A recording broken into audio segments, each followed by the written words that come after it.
It was the best of times. It was the worst of times. It was the age of splurging. It was the age of belt-tightening. So this Christmas, the nation's shoppers are looking how to get festive without breaking the bank.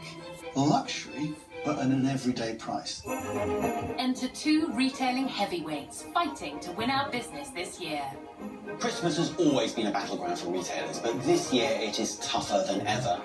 In the blue corner, Aldi, the German discounter that's winning over middle-class shoppers in their droves. Aldi nowadays is a major part of our Christmas experience.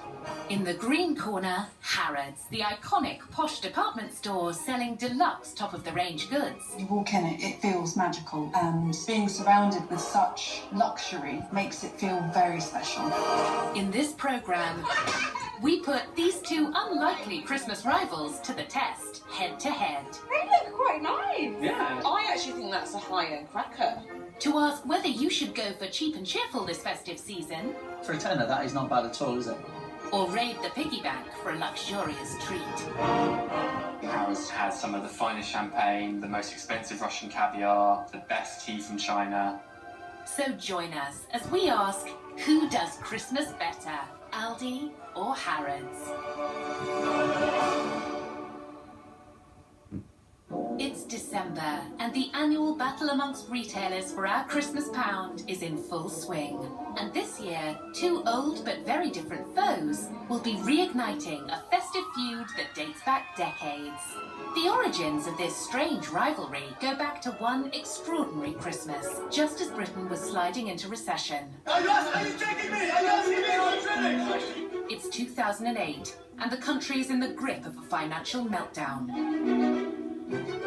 The credit crunch of 2008, it really kicks in the autumn. And so by the time Christmas comes along, everybody is aware that the economy is in deep, deep trouble.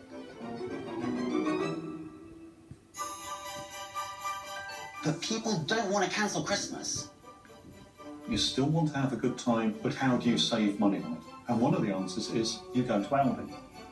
And just as the nation was feeling the pinch the most, the budget retailer saw a golden opportunity. Aldi launched its specially selected range, designed to emulate its more upmarket rivals. Luxury, but at an everyday price. The first real toe in the water was the launch of the mince pie. Back then, the premium mince pies cost £1.49 for 6.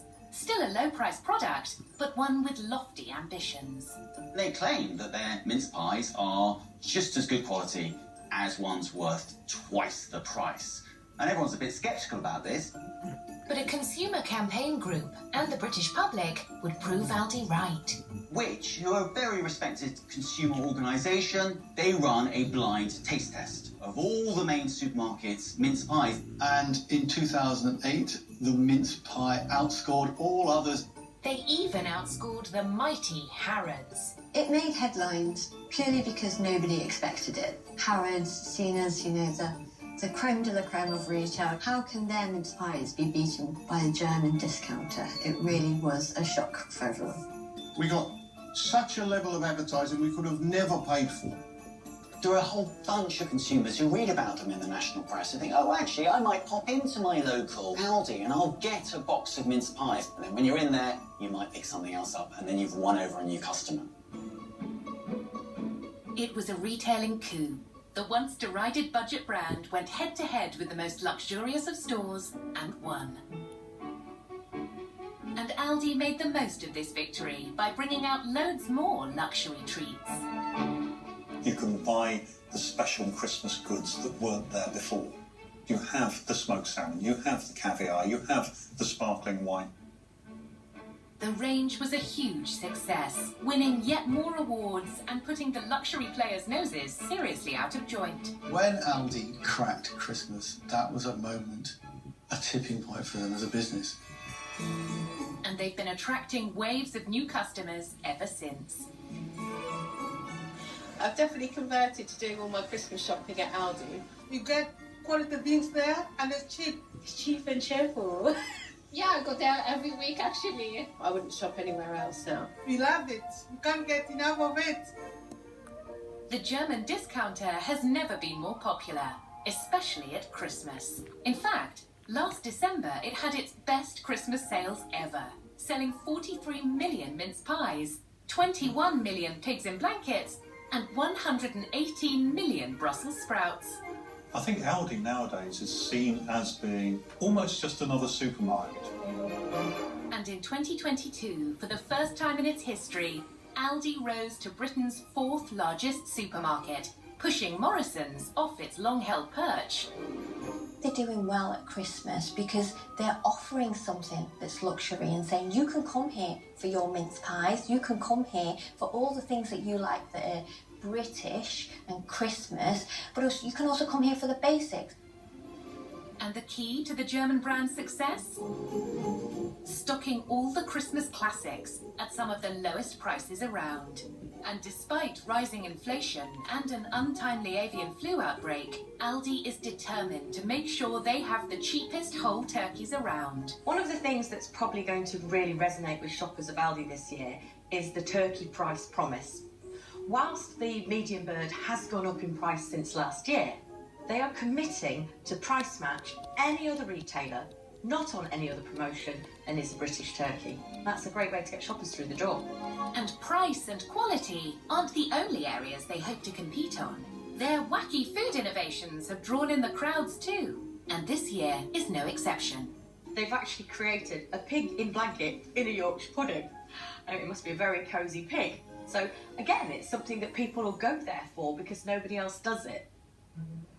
But Aldi isn't the only retailer hoping to build on the success of last Christmas. You say the name Harrods anywhere in the world, people know where it is. The luxury department store, located in upmarket Knightsbridge in London, saw sales rise by over 35% last year, and this Christmas they hope to do even better. You walk in, it feels magical, and being surrounded with such luxury makes it feel very special. It's where the super rich and super famous splash their cash. You could take as much as £11 million in a day.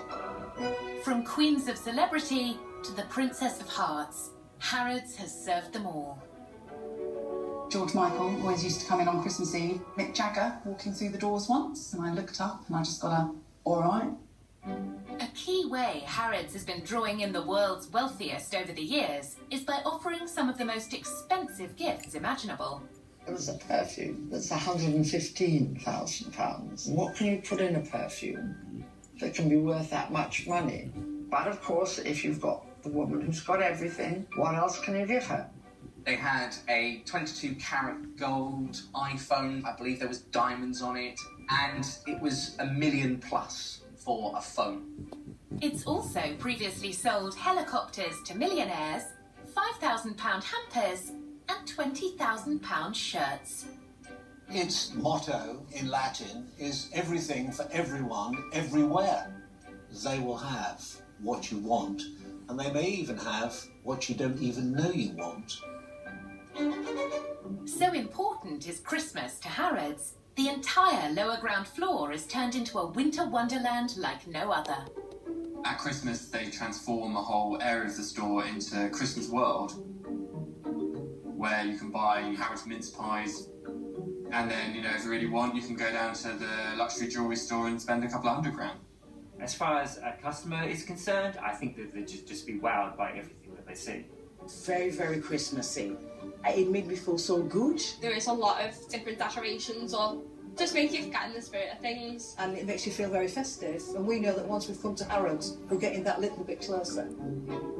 But just like Aldi, Harrods knows a few luxurious but affordable items is all it takes to get customers through the door, such as their world-famous baubles. They have the Harrods logo on them in different colours, and you can get loads of different ones.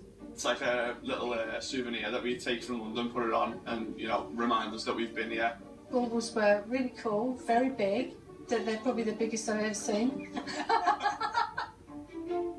Coming up, Aldi takes on Harrods again in the battle of the taste tests. Pretty sure the last one was from Harrods. And if it isn't, I will eat my shoes. And who will be crowned champion in the clash of the Christmas crackers? So number 2 is... I don't like being wrong, I just need a minute.